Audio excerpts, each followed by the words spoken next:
وبتدور على عشاق الهدوء، وبتدور على الجمال وراحة البال والفيو الرائع اللي شايفينه ده، بنصحك بالوحدة اللي انا معايا دلوقتي دي. سعر في الجون في الجون في الجون. بصوا كده، تعالوا نشوفها. اولا الفرندا بتاعتها ملعب.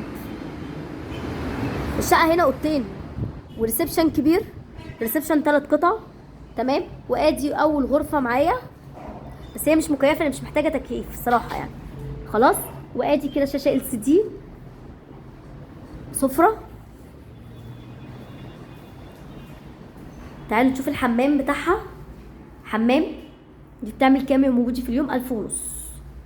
وادي سريرين 1.20 متر، تعمل كام؟ 1500. شايفة بحر مباشر، شايفة بحر مباشر. وادي المطبخ بتاعها اهو. البرج اللي احنا فيه ده فيه 2 اسانسير. طب انا عايزه حاجه مكيفه يا موجودي، والله يعني براحتكم، بس انا شايفه دي مش محتاجه تكييف. في حاجات تانية، في عفش اكتر، في السوبر، في اللوكس، في حاجات شعبي، في حاجات زي ما انتم شايفين. ولكن الفيو اللي احنا شفناه ده بفلوس كتيره. تواصلوا مع الحاج حسين حالا دلوقتي لو الفيديو ده وقع من نصيبك او من نصيبك، قولوا له من طرف ام بودي احلى واجب يتعامل مع حضراتكم حالا دلوقتي عشان تشوفوا الفيو اللي احنا شايفينه ده. بصوا كده الفيو اهو، مباشر بحر، مفيش جانبي، مفيش حاجه سد عليا. هاتوا هنا الملايه وناموا ودولنا.